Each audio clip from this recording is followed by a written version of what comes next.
So let's talk about the individual positions in a startup, and we'll start right off with the top of the ship, the CEO.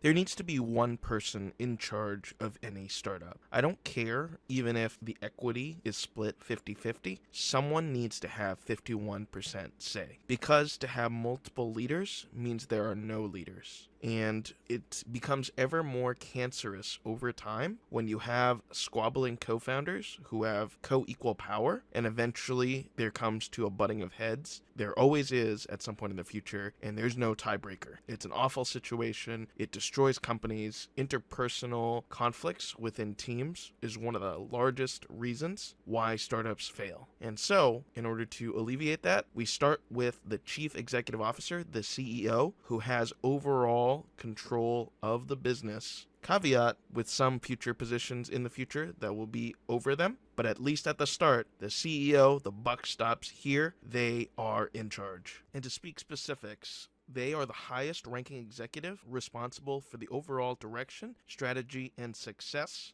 from when you are first starting out with a project and attempting to validate it into a young company. Their role often overlaps with other functions due to the limited amount of resources that an early stage startup has to deal with. Everyone kind of has to do everything, and in a fast-paced growth environment, you might be doing one thing one day and another thing the next day, with the CEO needing to oversee and sometimes personally be involved with everything. Let's break down what a CEO's primary roles and responsibilities are.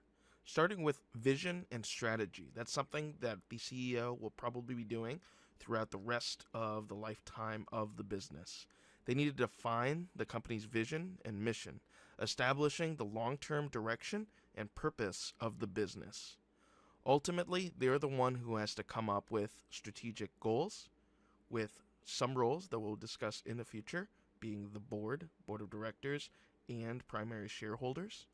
They need to create a roadmap with their C-suite team, anyone who has a chief title, in order to achieve product market fit, scale sustainably, and ultimately compete. When there are problems, and there will be problems in a startup, they need to adapt and pivot when necessary.